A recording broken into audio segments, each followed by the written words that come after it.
তো এই রাতে শুইছে, দেখেন ওই দুজনের চিন্তা হলো যে আমি একটা ভালো স্বপ্ন দেখব, না পারলে একটা বানায়া বলবো।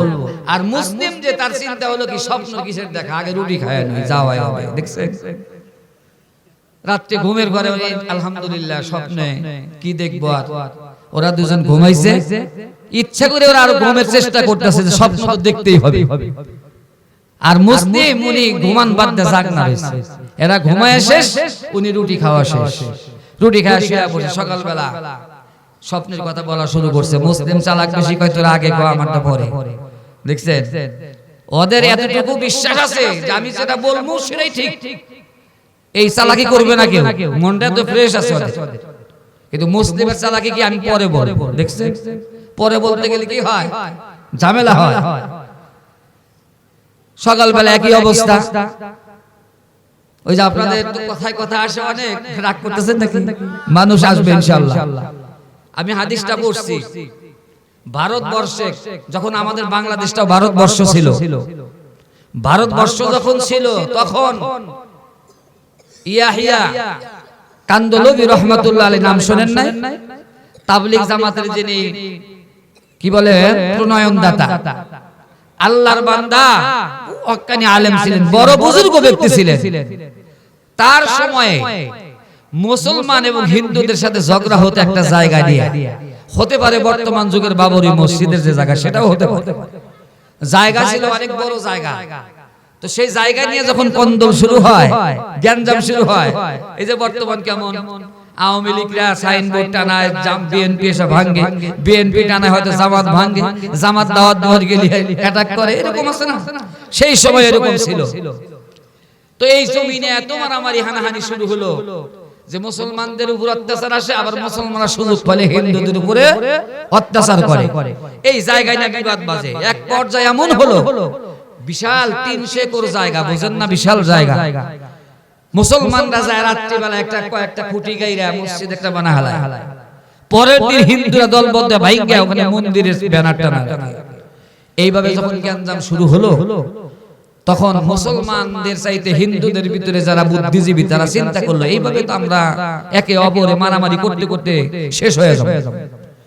মুসলমানদের কাছে প্রস্তাব দিয়ে এসে বলল, ভাই আমরা মারামারি হানাহানি চাই না, আমরা একটা প্রস্তাব, সেটা হলো এই জায়গাটা নিয়ে আমরা মামলা করি, আদালতে যাই, আদালত এটাকে যাচাই বাছাই করে সুন্দর একটা ফিনিশিং দিবে না ভাই?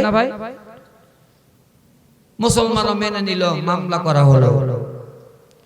আদালত থেকে জমিটা দেখলেন, কাগজপাতি সব যোগ করলেন, করার পরে আদালতের যিনি বিচারক, হিন্দু বিচারক, বিচারক কি হিন্দু বিচারক, হিন্দুরা কি মুসলমানের পক্ষে কথা বলবে ভাই? কিন্তু বিচারক হলো হিন্দু। কিন্তু এই বিচারকটা বড় চালাক। এই কথাটা কেন আসলো, ওই যে আমি আগের কথা বলতেছিলাম সেখান থেকে। হিন্দু বিচারক বুদ্ধিজীবী, অনেক চালাক। উনি চিন্তা ভাবনা করে দেখলো, উনি বললেন, হিন্দুদেরকে ডেকে বললেন, মুসলিমদেরকে ডেকে বললেন যে আমাদের আদালতের রায়টা তো গ্রহণ করবে? বলে হ্যাঁ গ্রহণ করব, তবে শর্ত হলো আপনাদের ভিতর থেকে যে কোনো একজন সাক্ষী চাই। আমি কয়জন সাক্ষী চাইছে? একজন সাক্ষী, হিন্দু না মুসলিম, যেখান থেকেই দেন সাক্ষী হবে কয়জন? একজন। তবে সাক্ষীর বয়স হতে হবে একটু বেশি, সাক্ষী প্রবীণ ব্যক্তি হতে হবে। এই পোলাইবান সাক্ষী দেওয়া যাবে না, কারণ পোলাইবানের সাক্ষী উল্টাপাল্টা হতে দেরি লাগে না।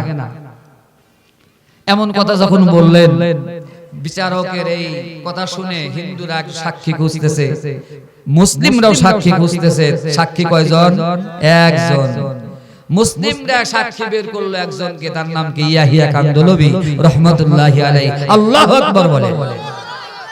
হিন্দুরা কোন সাক্ষী পাচ্ছে না, চাইছে কয়জন? একজন। হিন্দুদের সাক্ষী মিলায় না, দেখে তার সামনে কিছু না।